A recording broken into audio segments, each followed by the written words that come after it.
After the story of Jesus' birth, Jesus' homecoming, is the story of Jesus' chosen home. So listen now to Luke 2, verses 41 through 52. Hear what the Spirit is saying to the church. Now, every year, Jesus' parents went to Jerusalem for the festival of the Passover. When he was 12 years old, they went up as usual for the festival. When the festival was ended and they started to return, the boy Jesus stayed behind in Jerusalem, but his parents did not know it. Assuming that he was with the group of travelers, he went a day's journey. Then they started to look for him among their relatives and friends. When they did not find him, they returned to Jerusalem to search for him. After 3 days, they found him in the temple, sitting among the teachers, listening to them and asking them questions. And all who heard him were amazed at his understanding and his answers. When his parents saw him, they were astonished. And his mother said to him, "Child, why have you treated us like this? Look, your father and I have been searching for you in great anxiety." He said to them, "Why are you searching for me? Did you not know that I must be in my Father's house?" But they did not understand what he said to them. Then he went down with them and came to Nazareth and was obedient to them. His mother treasured all these things in her heart, and Jesus increased in wisdom and in years, in divine and human favor. This is the word of the Lord. Thanks be to God.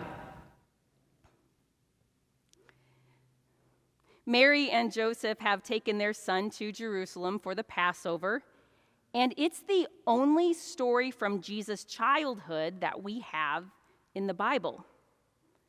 Of course, there are stories from Jesus' infancy, but then the Bible skips ahead to Jesus at age 30. In the 2nd and 3rd centuries, Christians tried to fill in the gaps with all kinds of boy Jesus stories, but the Bible itself contains just this one. And the story includes the first recorded words of Jesus. Think about it. Preserved right here are words from Jesus when he was 12 years old. So, given that this is the only story in the Bible about Jesus' childhood, I can't help but wonder, why? Why this story? Why did Mary retell it? And of all the stories she must have told, why did Luke choose to include this one in his gospel? So let me propose an answer to these questions with a story of my own. When I was 7, and my sister was 3, and my brother was in diapers, my dad took us to Corn Days. Yes, in central Illinois, there is a festival called Corn Days where we celebrate everything corn. Now, I'm not sure how it happened, but my sister Natalie, the 3-year-old, wandered off, and we could not find her anywhere. So my dad gave me the stroller, told me to watch my brother and stay put. Looking back, that might not have been the best decision to leave a baby with a 7-year-old, but I obediently sat down and waited as my dad sprinted through the crowd to find his lost child. Natalie, of course, was found, and she was totally oblivious that anything was wrong because she had found a group of teenage girls who were fawning over this cute little 3-year-old and playing with her until my dad eventually showed up. My dad bought those girls ice cream cones as a thank you. Now, I don't have lots of memories from age 7, but I do remember this day. I don't think I'll ever forget it. How scared we were, how emotional my dad was. But here's the thing. we were probably not separated from one another for more than 10 minutes. Now let's think about today's story.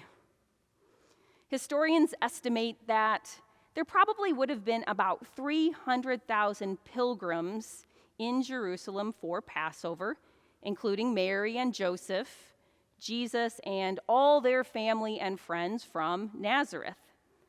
The journey takes them over a week to get there. When the festival ends, the caravan from Nazareth heads home. And at the end of day one, they set up camp. Mary looks around and asks Joseph, "Where's Jesus?" And Joseph says, "I thought he was with you." And at that moment, they realize they've not only lost their son, their baby boy, but they've lost the Son of God. So the parents race back to Jerusalem. It takes an entire day to get there, and their sense of panic grows as they search the city, not just for 10 minutes like my dad, but for 3 whole days. They go from house to house. They check with everyone they know. They look among the sick and injured, no sign of their boy. Can you imagine what these parents are feeling? Can you understand why, for the rest of her life, Mary tells this story over and over again? For Mary and Joseph and Jesus, this is a defining moment. When she finds her child in the temple, listening to the rabbis asking mind-blowing questions, Mary says, "We've been searching for you in great anxiety." And then we hear them, the first recorded words of Jesus. "Why were you searching for me? Did you not know that I must be in my Father's house?" Now, I imagine a preteen Jesus a little annoyed at being found, soon to be taken away from a home that he has claimed as his own. But for all the worry that he causes his parents, these days at the temple are time well spent. Jesus chooses to dwell where he needs to be, surrounded and supported by a community of thinkers and seekers.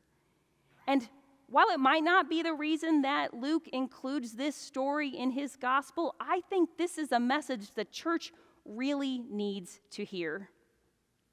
We all need homes of our choosing, people and places that welcome us just as we are. These days we call it chosen family, the family your heart decides on. Chosen family are the people we find to fulfill the roles of support, teaching, comfort, and kinship. Chosen family is meant to pull people together, to foster belonging, and in some cases to fill a void that the biological family has left. In the past 2 years, I've come to realize that family is less a noun and more a verb, a practice, something that we do together. And this has certainly been true during the pandemic. Who here has not needed a lifeline in the past 21 months? It looks like we all have. But because we were at home alone for months, and we were not able to travel, and we were unable to visit one another, especially those people living behind locked doors in facilities, some of us were not able to receive the support and sustenance that we needed from our family of origin. Some of us don't even have a family of origin that can provide us support. So we've had to lean hard on our chosen families to make it. And we've been grateful for those who have supported our loved ones when we couldn't. Healthcare workers and nursing home employees and neighbors who picked up prescriptions and dropped off groceries. How could we have made it without our chosen family? In the past 2 years, I've seen chosen family at its best at North Park. Deacons, youth group, choir, Sunday school classes, day school families, you all strive to create a place of welcome for all to belong. You are having this place become a chosen home for all who need it. And that's the calling of the church, isn't it? That's the Christmas gift the boy Jesus leaves us with. To strive to create a community where everyone, regardless of their age or language or nationality, culture or orientation or race or gender identity or background, where all know that they belong. Now, I think North Park member David Hames says it best. He's sitting right back there, about in the middle of the pews on this side. And in a Christmas Day posting yesterday on Facebook, this is what David wrote. We are thankful at this time of year for North Park Presbyterian Church, where seekers, thinkers, and doers find community and sanctuary. If you are looking for an accepting, loving group, come see us. I couldn't have said it better myself, David. Friends, that is our Christmas calling, and that is our Christmas gift.